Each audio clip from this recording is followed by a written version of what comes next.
मेरे यहाँ बोलने का क्रम मैं तय करूंगा, इस तरह से नहीं चलेगी।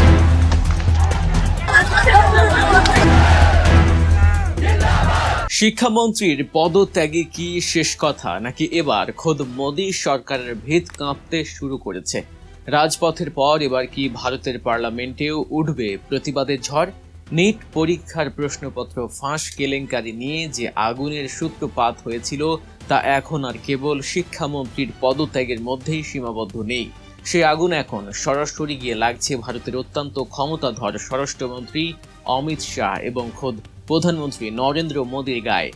একদিকে সরকারের চরম ধোঁকাবাজি, অন্যদিকে নিরীহ শিক্ষার্থীদের উপর ছড়া গুলি আর কাঁদানে গ্যাসের নির্মম প্রয়োগ, সব মিলিয়ে ভারতের রাজনীতিতে এখন এক নজিরবিহীন উত্তাপ। যে শিক্ষার্থীরা দেশের ভবিষ্যৎ, তাদের বুকে কেন প্রাণঘাতী অস্ত্র তাক করা হলো? সাদা পোশাকের আড়ালে কারা লাঠি হাতে ঝাঁপিয়ে পড়েছিল আন্দোলনকারীদের উপর? আজ আমরা বিশ্লেষণ করব কিভাবে একটি ছাত্র আন্দোলন এখন মোদী সরকারের জন্য সবচেয়ে বড় রাজনৈতিক চ্যালেঞ্জে পরিণত হয়েছে। শুরুতে আসা যাক সরকারের সেই চরম ধোঁকাবাজির কথায়। ভারতের আলোচিত ককরোচ জনতা পার্টি বা সিজেপি টানা ৩৭ দিন দিল্লির যন্তর মন্তরে একটি কঠোর অবস্থান কর্মসূচি পালন করেছিল। তাদের একটাই দাবি ছিল মেডিকেল ভর্তি পরীক্ষা বা নিট জালিয়াতির সুষ্ঠু বিচার এবং দোষীদের শাস্তি। সেই টানা আন্দোলনের জেরে এক পর্যায়ে সরকার কিছুটা পিছু হটতে বাধ্য হয়। খোদ কেন্দ্রীয় শিক্ষামন্ত্রী ধর্মেন্দ্র প্রধান পদত্যাগ করেন। এরপর সরকারের সাথে আন্দোলনকারী শিক্ষার্থীদের একটি সমঝোতা হয়। সরকারের উচ্চ পদস্থ কর্মকর্তারা, এমনকি খোদ মোদী সরকার প্রতিশ্রুতি দিয়েছিল যে আটক আন্দোলনকারীদের বিরুদ্ধে কোনো আইনি ব্যবস্থা নেওয়া হবে না। এই প্রতিশ্রুতির উপর ভিত্তি করেই সিজেপি তাদের আন্দোলন সাময়িকভাবে স্থগিত করেছিল। কিন্তু বাস্তবে কি ঘটল? আন্দোলন স্থগিত করার পর সরকার তার স্বরূপে ফিরল। প্রতিশ্রুতির কোনো তোয়াক্কাই করল না মোদী সরকার। উল্টো আন্দোলনকারীদের বিরুদ্ধে পুলিশি পদক্ষেপ এবং আইনি হয়রানি অব্যাহত রইল। সিজেপি স্পষ্ট অভিযোগ করেছে যে সরকার তাদের সাথে প্রতারণা করেছে। চুক্তি অনুযায়ী কোনো শিক্ষার্থী বা আন্দোলনকারীর বিরুদ্ধে মামলা হওয়ার কথা ছিল না, কিন্তু পুলিশ একের পর এক এফআইআর দায়ের করে যাচ্ছে। বিহার ও পশ্চিমবঙ্গ থেকে শত শত শিক্ষার্থীকে গ্রেফতার করা হয়েছে। এমনকি দিল্লিতে আন্দোলনের লজিস্টিক সহায়তাকারী স্বেচ্ছাসেবকদেরও আটক করা হয়েছে। এই চরম বিশ্বাসঘাতকতার পর ককরোচ জনতা পার্টি আবারও কঠোর আন্দোলনে ফেরার চরম হুঁশিয়ারি দিয়েছে। তারা স্পষ্ট জানিয়ে দিয়েছে অবিলম্বে সকল আটক শিক্ষার্থীকে নিঃশর্ত মুক্তি দিতে হবে এবং দায়ের করা সমস্ত এফআইআর প্রত্যাহার করতে হবে। শুধু তাই নয়, ভবিষ্যতে দিল্লি পুলিশ বা বিজেপি শাসিত রাজ্যের কোনো পুলিশ যেন নতুন করে কোনো মামলা দায়ের না করে তার শতভাগ নিশ্চয়তা চেয়েছে তারা। সরকারের কাছে তারা 5 দফার একটি দাবি পেশ করেছে এবং আগামী 4 সপ্তাহ পর পরবর্তী বৈঠকের সময় বেঁধে দিয়েছে। যদি এর মধ্যে প্রতিশ্রুতি বাস্তবায়ন না হয় তবে ভারতের রাজপথ আবারও উত্তাল হবে বলে তারা কড়া বার্তা দিয়েছে। সরকারের এই ধোঁকাবাজির চেয়েও ভয়ঙ্কর ছিল গত 20 জুলাইয়ের ঘটনা। সেদিন যা ঘটেছিল তা যে কোনো গণতান্ত্রিক দেশের জন্য চরম লজ্জার। প্রশ্নপত্র ফাঁসের প্রতিবাদে হাজার হাজার শিক্ষার্থী দিল্লির যন্তর মন্তর থেকে পার্লামেন্ট অভিমুখে একটি শান্তিপূর্ণ পদযাত্রা শুরু করেছিল। তাদের হাতে কোনো অস্ত্র ছিল না, ছিল শুধু প্লেকার্ড আর স্লোগান। কিন্তু সেই শান্তিপূর্ণ মিছিল দমনে ভারতের নিরাপত্তা বাহিনী যে রূপ ধারণ করেছিল তা ছিল রীতিমতো অমানবিক।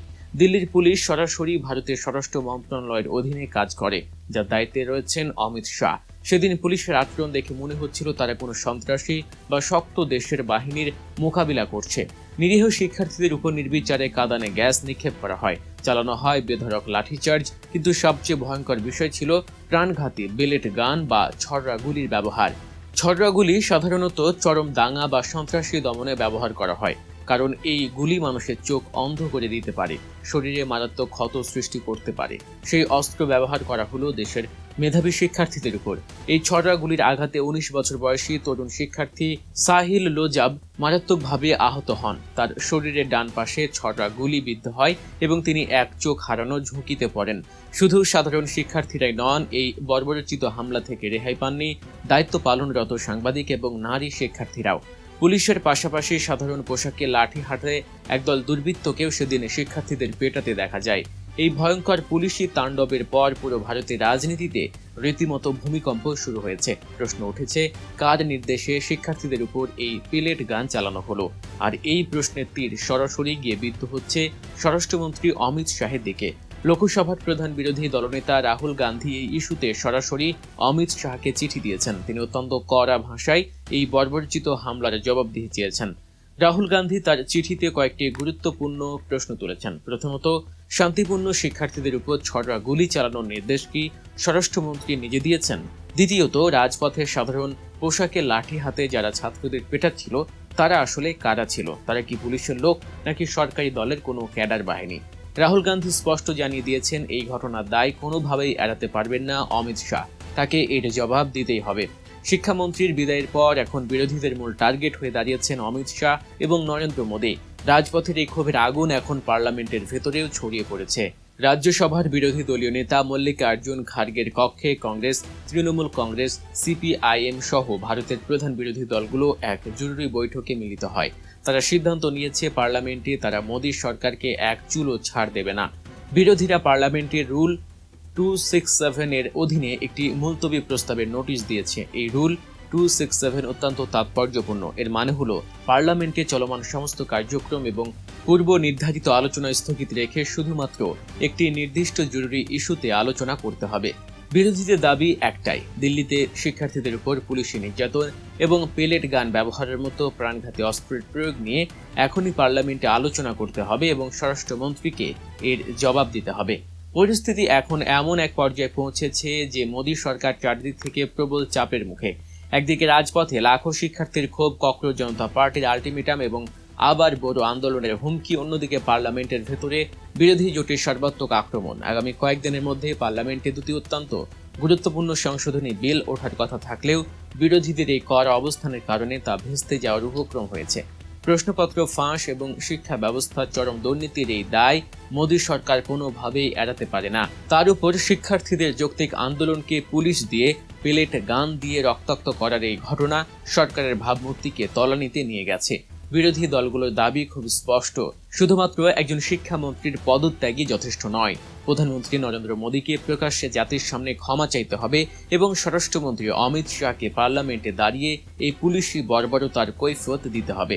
এখন দেখার বিষয় মোদী সরকার এই অভূতপূর্ব রাজনৈতিক এবং সামাজিক চাপ কিভাবে সামাল দেয়। তারা কি শিক্ষার্থীদের দাবি মেনে নিয়ে একটি সুষ্ঠু সমাধানের পথে হাঁটবে, নাকি ক্ষমতার দম্ভে আবারও পুলিশ ও লাঠির ভাষায় কথা বলবে? যদি প্রতিশ্রুতি ভঙ্গের ধারা অব্যাহত থাকে এবং পেলেট গানের মতো অস্ত্রের জবাবদিহি না করা হয়, তবে ভারতের রাজপথ অচিরেই এক নতুন এবং আরও ভয়াবহ গণ অভ্যুত্থানের সাক্ষী হতে পারে। দর্শক, নিয়মিত এমন আরও বিশ্লেষণধর্মী সংবাদ ও সমসাময়িক ঘটনার পেছনের গল্প জানতে সাবস্ক্রাইব করুন গল্প নিউজ। আমাদের সাথেই থাকুন, দেখা হচ্ছে পরবর্তী ভিডিওতে।